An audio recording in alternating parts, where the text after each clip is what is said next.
نمازی حضرات،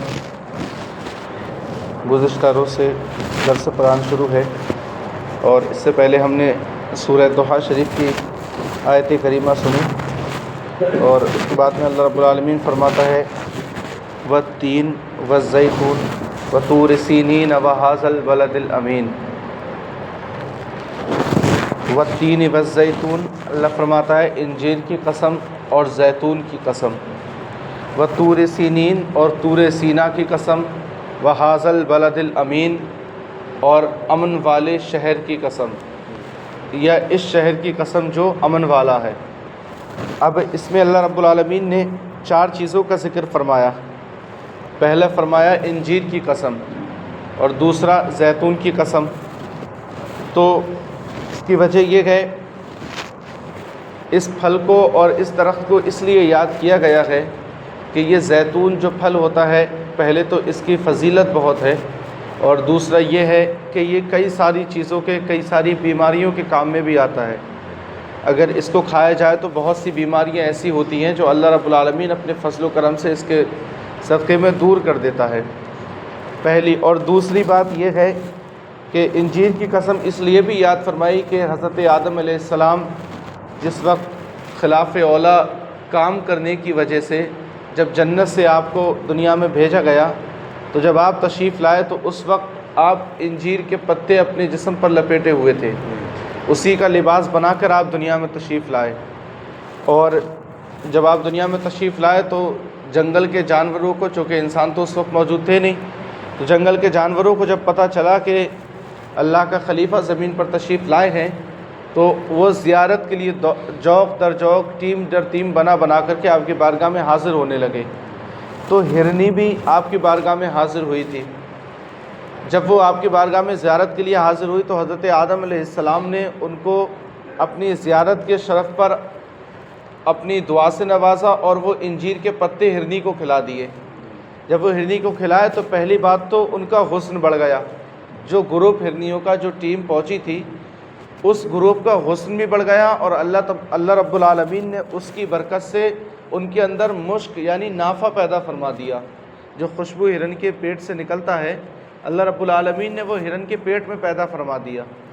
جب وہ گروپ جو ہے حاضری دے کر کے حضرت آدم علیہ السلام کی بارگاہ میں جب وہ واپس پہنچے اپنے جنگل میں، تو دوسری ہرنیوں کو پتہ چلا کہ تمہارا حسن تو بہت بڑھ گیا ہے، تم تو ہم سے بہت زیادہ اچھی دکھ رہی ہو، اور تمہارے اندر یہ مشک یعنی خوشبو بھی پیدا ہو گئی، یہ سب کیسے ہوا؟ تو انہوں نے بتایا کہ اللہ کے نبی کی بارگاہ میں حاضری دینے کے لیے پہنچے تھے، انہوں نے دعا فرمائی، بس یہ ہو گیا۔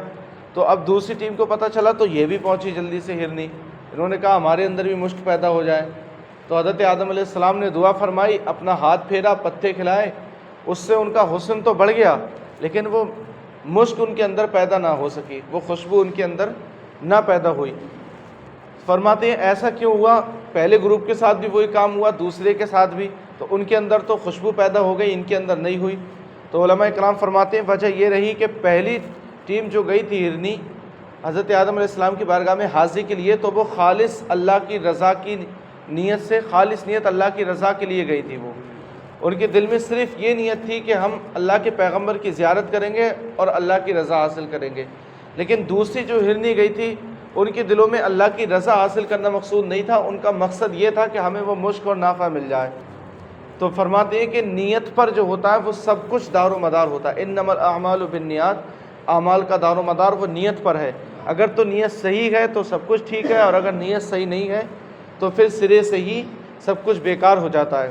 اس لیے اللہ کی عبادت بھی اگر کریں تو درست نیت کے ساتھ، تاکہ جو محنت کر رہے ہیں ہم وہ رنگ لے آئے، ورنہ ساری محنت ضائع ہو جائے گی اگر نیت میں ریاکاری ہے، دکھاوا ہے، ٹھیک ہے۔ تو فرماتا ہے اللہ والتین، انجیر کی قسم، والزیتون اور زیتون کی قسم۔ یہ زیتون جو ہوتا ہے یہ درخت ہوتا ہے، اب اس کا تیل نکلتا ہے تو وہ تیل کئی سارے کاموں میں آتا ہے، وہ جلانے کے کام بھی آتا ہے، وہ کھانے کے کام بھی آتا ہے۔ اور پھر ان دونوں درختوں کی خاصیت یہ ہوتی ہے کہ یہ زیتون کا درخت جو ہوتا ہے اس کی خاص وجہ یہ بھی ہوتی ہے کہ یہ 3000 سال تک تقریباً زندہ رہتا ہے، مطلب سلامت رہتا ہے، اور دوسری بات اس پر یہ ہوتی ہے کہ اس کو کسی پانی یا دیکھ بھالی کی ضرورت نہیں ہوتی ہے. جب یہ اگ جاتا ہے تو کوئی دیکھے نہ دیکھے، بلکہ جتنا زیادہ گرد غبار اس پر ہوتا ہے، جتنی زیادہ دھول سوکھا ہوتا ہے، اتنا زیادہ ہی اچھا یہ پروان چڑھتا ہے. تو فرماتے ہیں کہ اس میں محنت کچھ بھی نہیں ہے اور پھل بہت زیادہ دیتا ہے، 3000 سال تک تقریباً زندہ رہتا ہے.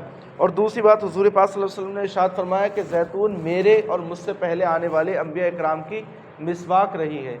مسواک یعنی جس سے دانت صاف کرتے ہیں، یہ سنت کریمانہ ہے حضور پاک صلی اللہ علیہ وسلم کی، اور یہ مسواک کے الگ اپنے بہت سارے فائدے ہیں. تو حضور نے فرمایا کہ یہ مجھ سے اور میرے پہلے آنے والے انبیاء اکرام کی مسواک رہی ہے. اور یہ دونوں جو جگہیں ہیں، یہ وہ جگہیں ہوتی ہیں جہاں سے حضرت ابراہیم علیہ السلام کی ہجرت گاہ ہے، جہاں سے آپ نے ہجرت فرمائی تھی جس جگہ، تو وہاں پر یہ دونوں درخت موجود تھے. مطلب آپ کے لیے یہ باعث کام، یہ آپ کے کام آئے تھے دونوں درخت، انجیر کے بھی اور زیتون کے، اس لیے اللہ رب العالمین نے اس کا ذکر فرمایا. دوسرا فرماتے ہیں طور سینین اور طور سینا کی قسم، یعنی وہ پہاڑ کی، اس پہاڑ کی قسم جس پر حضرت عیسیٰ علیہ السلام تشریف لے جاتے تھے، حضرت موسیٰ علیہ السلام تشریف لے جاتے تھے اور اللہ رب العالمین سے ہم کلام ہوتے تھے، مناجات ہوتی تھی. جب اللہ سے بات کرنا ہوتی تھی تو حضرت موسیٰ علیہ السلام طور پہاڑ پر تشریف لے کے جاتے تھے. اور تیسرا چوتھا وحاظل بلد الامین، اور اس شہر کی قسم جو کہ امن والا ہے، یعنی اس سے مراد مکہ شریف ہے، یعنی مکہ شریف کی امن والے شہر کی قسم. مکہ شریف چونکہ وہ شہر ہے جس میں حرم پاک موجود ہے، کعبہ شریف موجود ہے، جس پر پوری امت مسلمہ جس کی طرف رخ کر کے نماز پڑھتی ہے، تو اس امن والے شہر کی قسم. اور یہ امن والا اسلام حضور پاک صلی اللہ علیہ وسلم کی تشریف لانے کے بعد نہیں ہوا تھا، بلکہ آپ کی تشریف آوری سے پہلے بھی امن والا تھا. اس وقت میں کفار قریش ایام جہالت یعنی حضور کے تشریف آوری سے پہلے اور دین اسلام مکے اور مدینے میں پھیلنے سے پہلے کے جو دن ہوتے ہیں ان کو جہالت والے یعنی جاہلوں والے دن کہتے ہیں، کیونکہ ان کو کچھ پتہ تھا نہیں کیسے رہنا ہے. تو اس لیے ایام جہالت میں بھی یہ شہر امن والا تھا، کیونکہ اس وقت میں بھی روایات ہوتی تھی اگر کوئی کسی کا دشمن ہوتا تھا اور اگر وہ مکہ شریف میں یعنی حرم پاک میں حتیم کے اندر داخل ہو جائے تو وہ اس کو مار نہیں سکتا، بلکہ اور مہمان نوازی اس کی کرے گا، اس کو کھلائے گا پلائے گا، سب کچھ کرے گا. کیوں؟ کیونکہ وہ اللہ کے گھر میں آ گیا، وہ امن والے شہر میں آ گیا، امن والی جگہ پر موجود ہے. اس لیے اگر کسی کو اپنی کئی باری جان بچانا بھی ہوتی تھی تو وہ اس میں پہنچ جاتا تھا، لیکن اور اس کو چھوڑ بھی دیا جاتا تھا. جب یہاں پر ایک ضمن میں بات آئی تو میں بتاؤں، اتنا اس کو چھوڑ دیا جاتا تھا، لیکن ایک شخص نے حضور پاک صلی اللہ علیہ وسلم کی گستاخی کر دی تھی، اور وہ گستاخی کرنے کے بعد میں وہ حرم پاک میں کعبے کی غلاف کے اندر پہنچ گیا تھا. ایک طرف دیوار، دوسری طرف غلاف، اور بیچ میں وہ اس کے اندر چھپ گیا جا کر کے. حضور پاک صلی اللہ علیہ وسلم نے صحابہ کرام سے فرمایا وہ فلاں جگہ موجود ہے اور اس کو جا کر کے وہیں قتل کر دو. حرم پاک میں امن والے شہر میں اتنی معزز جگہ پر ہی اس کو قتل کروا دیا. پتہ یہ چلا کہ گستاخی اتنی بری چیز ہے کہ امن والا شہر بھی اس کو بچا نہیں سکتا. پھر اگر کوئی حضور پاک کی گستاخی اور بے ادبی کرے اور حضور پاک کی محبت اس کے دل میں نہ ہو تو پھر کعبہ شریف بھی اس کو نہیں بچا سکتا ہے. یہ حضور پاک کا فرمان ہے. اور دوسرا اس کو امن والا شہر اس لیے کہتے ہیں کہ یہ حضور پاک صلی اللہ تعالیٰ علیہ وسلم کی جائے ولادت ہے، آپ کی پیدائش کی جگہ ہے.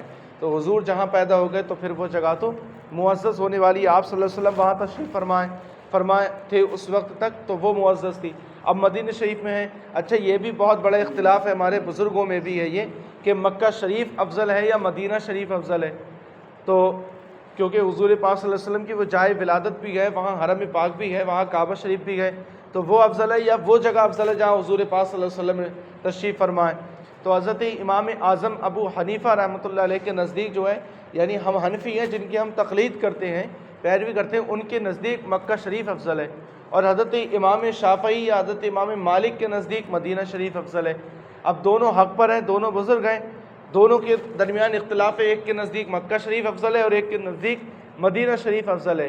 تو ایک تو بزرگ فرماتے ہیں دونوں میں اتفاق اور دونوں میں فیصلہ فرماتے ہوئے ایک بزرگ فرماتے ہیں کہ جب تک حضور پاک صلی اللہ علیہ وسلم مکہ شریف میں رہے تو مکہ افضل رہا، اور جب مدینے میں آ گئے تو مدینہ شریف افضل ہو گیا.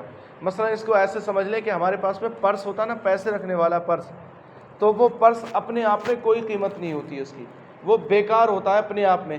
لیکن اگر اس کے اندر پیسے رکھے ہوں تو جتنے اس کے اندر پیسے ہوں گے وہ اتنا ہی زیادہ قیمتی ہوگا، ٹھیک ہے. اور اگر اس کے اندر سے پیسے نکل جائیں تو اس کی جو قیمت ہوگی وہ سب ختم ہو جائے گی.